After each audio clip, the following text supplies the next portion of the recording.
Example 13 chapter 8 5 equal uniform rods freely jointed at their ends form a regular pentagon ABCDE। देखो 5 roads हैं AB BC CD DE EA, pentagon बन गया। अब देखो AB का wait हमने मान लिया W है, वेट कहाँ एक्ट करेगा किसी भी रोड का, उसके मिड पॉइंट पे। हमने इसका AB का मिड पॉइंट S1 ले लिया तो रोड इसका वेट एक्ट करेगा W पे।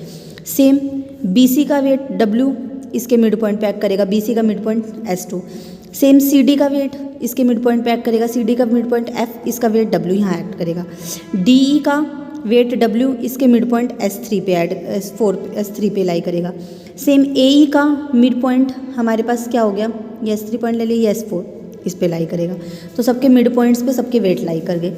उसने बोला BE jointed by a light rod, और B और E को हमने एक रोड से ज्वाइन किया है। T एक रोड है जिससे हमने BE को ज्वाइन किया है। रोड के केस में क्या आती है, थ्रस्ट अप्लाई होती है। थ्रस्ट का डायरेक्शन क्या होती है, अपवर्ड होगी। System is suspended from A in vertical plane, prove that thrust in B में हमें थ्रस्ट की वैल्यू निकालनी है W कोट पाई बाय 10। तो बिल्कुल ईजी है। देखो B में तो थ्रस्ट आ गया, थ्रस्ट की डायरेक्शन होगी आउटवर्ड, मतलब E से B की तरफ, B से E की तरफ, EB एंड BE रिस्पेक्टिवली। आगे देखो, अब हमने AB रोड का जो वेट लिया था W, वो इसके मिड पॉइंट पे लाई करेगा, AB का जो मिड पॉइंट है। और AE का जो था उसका वेट भी W था, वो इसके मिड पॉइंट S4 पे लाई करेगा। तो देखो टोटल जो इन दोनों रोड का वेट होएगा वो कितना हो गया। देखो AB रोड का वेट W उसके मिड पॉइंट पे लाई कर रहा है, AE वेट का रोड W उसके मिड पॉइंट पे लाई कर रहा है।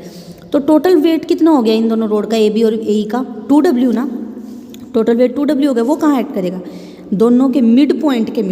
देखो इसका मिड पॉइंट S1 था, इसका S4 था, तो इसको ज्वाइन किया, इन दोनों का जो मिड पॉइंट आया K इस पे लाई करेगा। तो यही है weight W at S1 midpoint of AB, W at S4 midpoint of AE are equivalent to weight W at K midpoint of S1 S4। Same हर किसी का।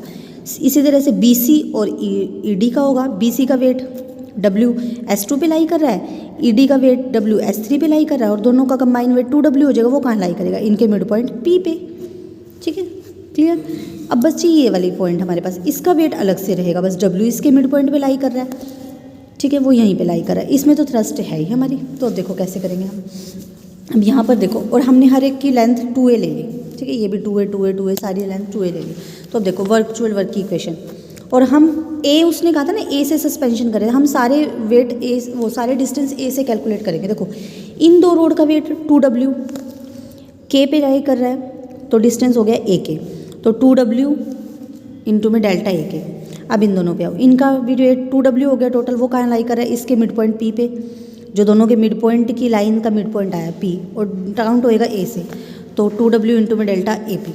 इसका सिर्फ और सिर्फ W इसी के मिड पॉइंट पे रहेगा, वेट काउंट होएगा, डिस्टेंस काउंट होएगा A से, तो AF तो W इंटू में डेल्टा AF। और थ्रस्ट के केस में क्या होता है, प्लस में ही होता है, तो T इंटू में थ्रस्ट कहाँ लाई हो रही है, B से E तक, डेल्टा ऑफ B। तो आपको वैल्यूज़ निकालनी है AK की, AP की, AF की और BE की। तो देखो कैसे निकालेंगे। AK की वैल्यू देखते हैं सबसे पहले। AK के लिए आप ये वाली ट्रायंगल ले सकते हैं ना, AS1K। अब देखो AB की पूरी लेंथ 2A थी, S1 उसका मिड पॉइंट है, तो AS1 कितना हो गया, AS1 हो गया। तो देखो ये हाइपोटेनियस है, ये हमारे पास बेस है, बेस बाय हाइपोटेनियस क्या होता है, कोस थीटा। तो AK की वैल्यू क्या आ गई, A cos थीटा।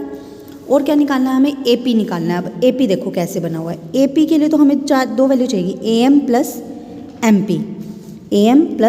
अब देखो AM की वैल्यू निकालने के लिए वही हम ये पूरी ट्रायंगल लेते हैं ABM। अब वही ये तो हमारे पास बेस बन रहा है, ये हाइपोटेनियस, इसमें हमारा पूरा AB रूल यूज़ हो रहा है। AB कितना है, 2A ना, तो ये हो जाएगा 2A cos थीटा।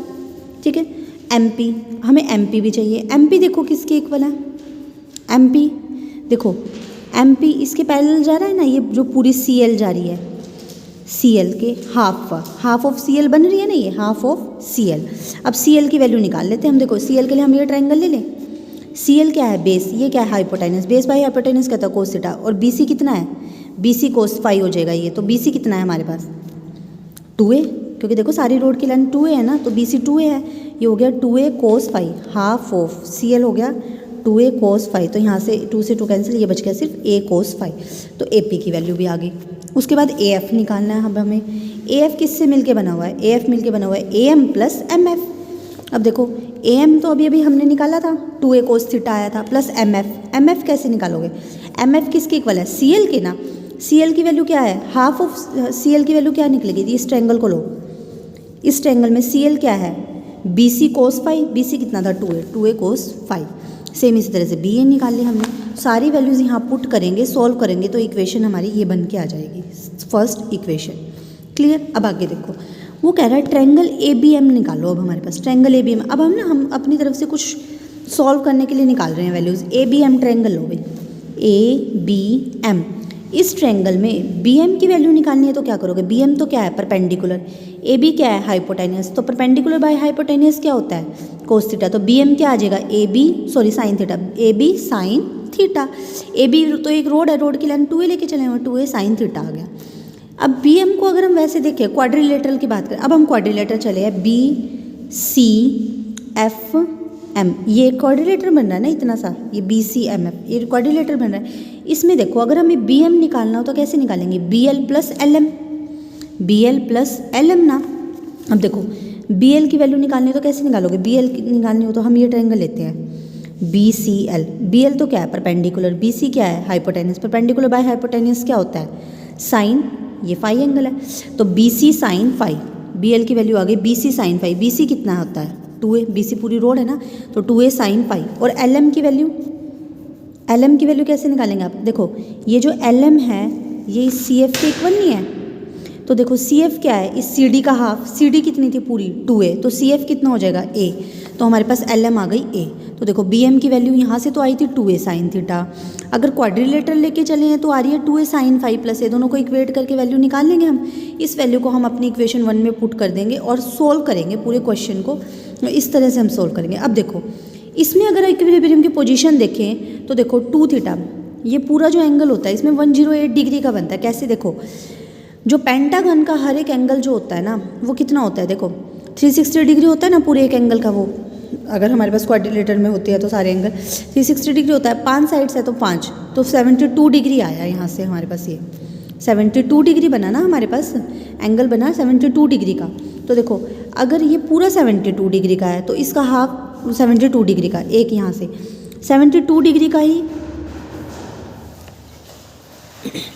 देखो एक्सटर्नल एंगल तो बन गया हमारे पास 72 डिग्री का बन गया ना, क्योंकि 360 डिग्री एक्सटर्नल एंगल्स की पूरी सम होता है और 5 पेंटागन है तो 5 साइड, तो 72 डिग्री का एक्सटर्नल एंगल बन गया। तो इंटरनल एंगल कितना होएगा 180 डिग्री माइनस 72, तो कितना हो गया 108 डिग्री ना।